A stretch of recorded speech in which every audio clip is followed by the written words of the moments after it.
La Seconde Guerre mondiale, le conflit le plus meurtrier de l'histoire humaine, faisait rage à travers le monde. En 1944, le vent semblait tourner. Cette année marqua un tournant décisif dans la guerre.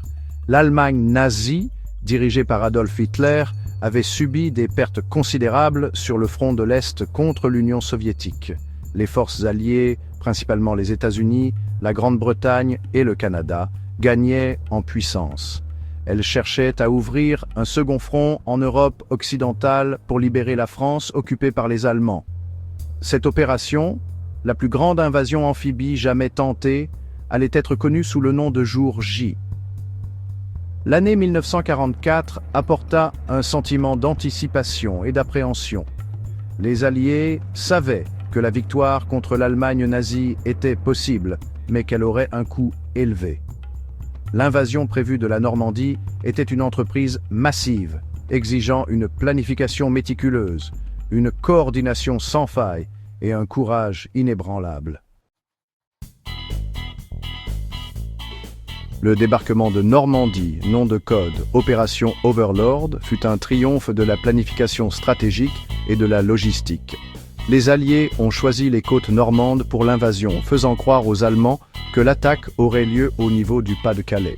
Le général Dwight D. Eisenhower, commandant suprême des forces alliées, supervisa l'opération.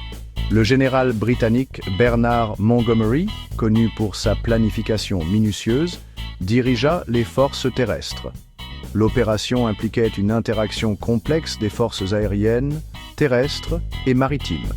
Des milliers de navires, d'avions et de soldats furent rassemblés dans le sud de l'Angleterre pour l'assaut.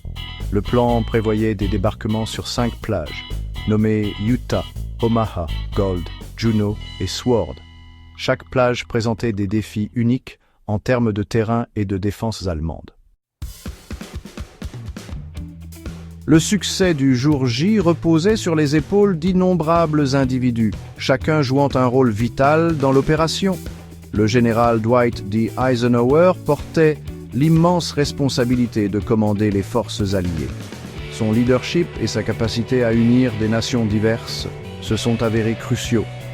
Le général Omar Bradley, une étoile montante de l'armée américaine, commandait les forces américaines débarquant sur les plages d'Utah et d'Omaha. Du côté allemand, le maréchal Erwin Rommel, surnommé le renard du désert pour ses exploits en Afrique du Nord, était chargé de fortifier le littoral français. Le génie tactique de Rommel et sa compréhension du terrain faisaient de lui un adversaire redoutable. L'affrontement de ces esprits militaires allait façonner le cours de la bataille.